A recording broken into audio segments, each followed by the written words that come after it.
Day 20. Genesis chapter 25 and 26.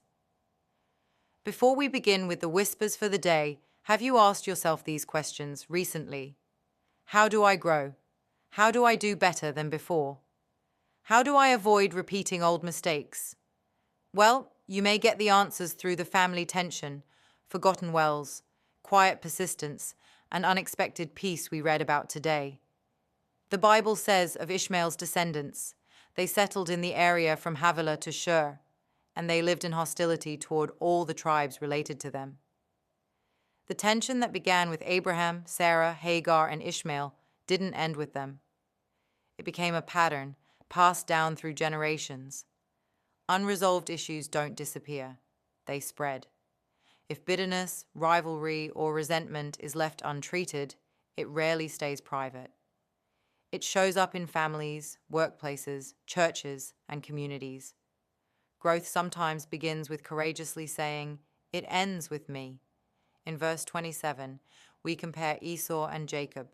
Same parents, same house, completely different personalities. Esau thrived outside, active, bold, adventurous.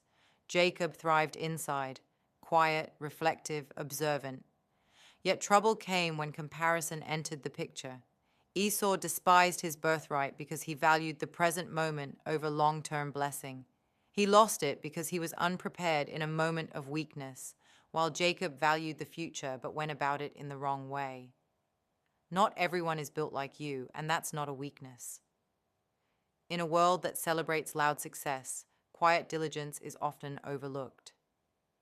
In families, the visible child is often praised while the consistent one is ignored. But God works through both personalities, and He judges by faithfulness, not volume. Never trade long-term purpose for short-term comfort.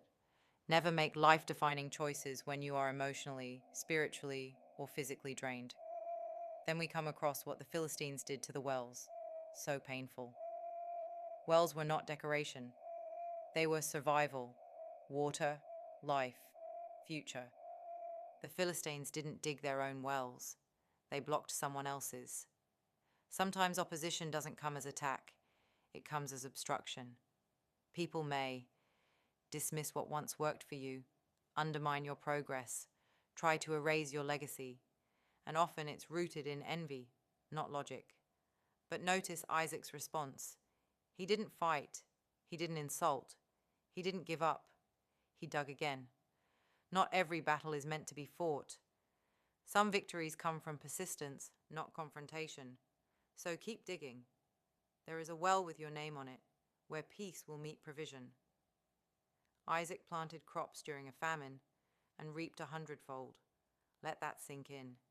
Famine around him, favor on him. Your environment does not get the final say. God does.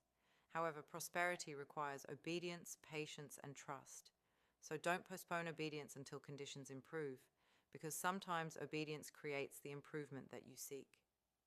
After all the conflict, Abimelech came to Isaac, not to fight, but to make peace. Early the next morning, the men swore an oath to each other. Then Isaac sent them on their way, and they went away peacefully. Isaac had the strength to retaliate, but he chose peace. Maturity is knowing when peace is more powerful than revenge. Release grudges, let go of old battles, choose clarity over chaos. Peace is not weakness, it is confidence in God's justice.